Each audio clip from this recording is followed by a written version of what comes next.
എന്ത് ചെയ്യാ മോളെ? അമ്മേ ഞാൻ ദിനുവേട്ടന് ജ്യൂസ് ഉണ്ടാക്ക. ജ്യൂസ് അടിക്കാൻ പോകുകയെ?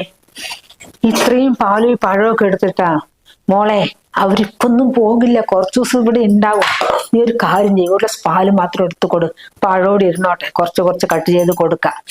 അല്ലെങ്കിൽ വേണ്ട, നീ പോയിക്കോ, ഞാൻ കൊണ്ട് കൊടുക്കാം പാല്. ഏട്ടാ ജ്യൂസ് അമ്മ എടുക്കേ. പിന്നെ ഇത്രയും വില കൊടുത്ത് കുറച്ച് നല്ല നാടൻ പഴം അത് കൊടുക്കല്ലേ പിന്നെ, വെറുതെ ഇരിക്കുന്നവന്.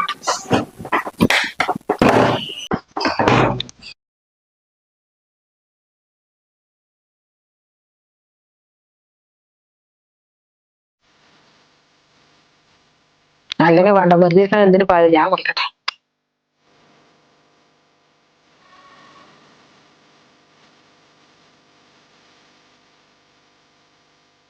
എന്താ വിൽക്കാൻ വന്നിരിക്കുന്ന?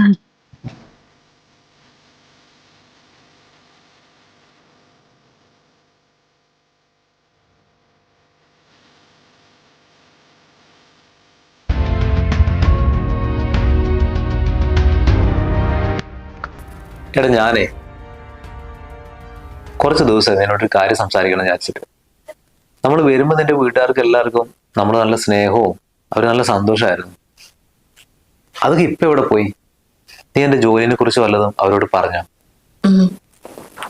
ഞാൻ അമ്മനോട് പറഞ്ഞിട്ടുണ്ടായിരുന്നു എന്റെ ജോലി നഷ്ടപ്പെട്ടെന്നുള്ള കാര്യം.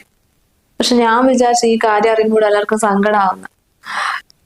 നമുക്ക് എല്ലാവരും സൈഡും നല്ലൊരു മോറൽ സപ്പോർട്ട് കിട്ടും, കുറച്ചുകൂടി സമാധാനത്തില് ജോലി കിട്ടുന്നവരോട് നിൽക്കാൻ വരുന്നൊക്കെ വിചാരിച്ച്. പക്ഷെ അതിപ്പോ ഇങ്ങനൊരു റെസ്പോൺസ് ആണ് ഇവരെ ഉണ്ടാകാന്ന് ഞാൻ സ്വപ്നത്തിൽ പോലും വിചാരിച്ചില്ല.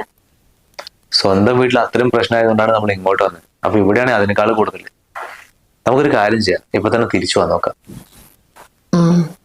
ഞാനും ഇപ്പൊ അതന്നെ ആലോചിക്കുന്നത്. നമ്മുടെ കയ്യിൽ എല്ലാം ഉണ്ടാവുമ്പോ എല്ലാരും നമ്മുടെ കൂടെ ഉണ്ടാവും. ഇനിയിപ്പൊ ഒന്നും ഇല്ലാണ്ടാവുമ്പോ ഇതൊക്കെയായിരിക്കും അവസ്ഥ. അതൊന്നും കുഴപ്പമില്ല. പിന്നെ നല്ല കുടുംബത്തിനെ കിട്ടാനും വേണം ഒരു ഭാഗ്യം. നമുക്ക് എന്തായാലും തിരിച്ചു പോവാം. എന്തായാലും നമ്മുടെ ഡ്രസ്സൊക്കെ പാക്ക് ചെയ്യട്ടെ.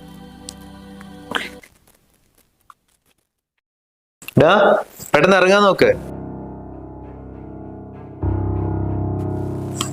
ആ സുഹൃത്തെ, ഞങ്ങള് പോവാണേ.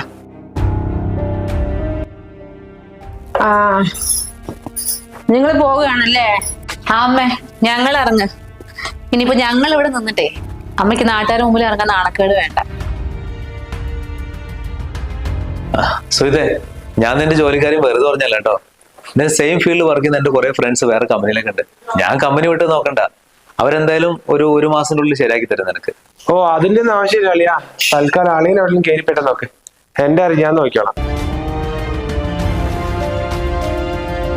എന്നാ ശരി, ഞങ്ങൾ ഇറങ്ങാം. അതെ, ഫോൺ ടേബിൾ ഉണ്ട്, ഇനി അത് മറന്നു വന്ന് തിരിച്ചു തരാൻ നിൽക്കണ്ട.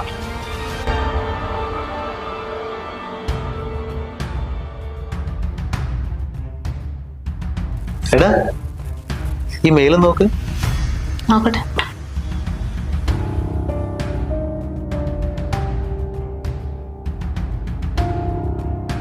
വെറുതെ അല്ലല്ലേ ആരുമില്ലാത്തവർക്ക് ദൈവമുണ്ടെന്ന് പറയുന്നത്. ഏട്ടനെ ഒരു ഇന്റർനാഷണൽ കമ്പനിയിലേക്ക് അപ്ലൈ ചെയ്തിട്ടുണ്ടായിരുന്നു. അതിന്റെ അപ്പോയിന്റ്മെന്റ് ഓർഡറാ. ഓസ്ട്രേലിയയിലാ. ഇതിനേക്കാളും നല്ല കമ്പനി, നല്ല ശമ്പളം. രണ്ട് കുറെ ഫ്രണ്ട്സ് അവിടെ വർക്ക് ചെയ്യുന്നുണ്ട്. എത്രയും പെട്ടെന്ന് ജോയിൻ ചെയ്യണം. പിന്നെടാ, അളിയന് ജോലി ഇല്ലാത്തോണ്ടേ നീ നിന്റെ ഫ്രണ്ട്സിന്റെ എല്ലാം നാണം കെടാൻ നിൽക്കണ്ട. പിന്നെ അമ്മേ, ഞങ്ങൾ ഇവിടെ ഉള്ള കാരണേ നാട്ടുകാരെ പേടിച്ചിട്ട് നിങ്ങൾ ആരും ഡോർ അടിച്ച് വീട്ടിനകത്ത് ഒളിഞ്ഞിരിക്കൊന്നും വേണ്ട. ഈ വീട്ടുകാരുടെ ഈ ആറ്റിറ്റ്യൂഡ് കൊണ്ടായിരിക്കും പല പെൺകുട്ടികളുടെ ഭർത്താക്കന്മാരും ഭാര്യ വീട്ടിൽ വന്ന് നിൽക്കാൻ മടി കാണിക്കുന്നത്. കുറച്ചു ദിവസം നിന്നാല് നിങ്ങൾക്കൊക്കെ ഭയങ്കര നാണക്കേടല്ലേ. ശരി എന്നാല് പിന്നോട്ടെ വാ. മോളെ ഒരു 2 ദിവസം കഴിഞ്ഞിട്ട് പോയാ പോരെ മോളെ? അതൊന്നും വേണ്ടമ്മേ. കല്യാണം കഴിച്ചിട്ട് പെൺപിള്ളേർക്കേ സ്വന്തം വീട്ടിൽ ഇത്രയും സ്ഥാനമുള്ളൂ അല്ലേ. അയ്യോ, എന്റെ ഭാഗത്ത് എന്തെങ്കിലും തെറ്റ് പറ്റിയിട്ടുണ്ടെങ്കിൽ മക്കൾ ക്ഷമിക്കണം. അമ്മയൊന്നും മനസ്സിൽ വെച്ചിട്ട് പറഞ്ഞതല്ല. അത് കുഴപ്പമൊന്നുമില്ല. എന്തായാലും ഇങ്ങനെ സംഭവിച്ചെന്തായാലും നന്നായി. അതുകൊണ്ടല്ലേ ഇപ്പൊ എല്ലാവരും മനസ്സിലാക്കാൻ പറ്റിയത്.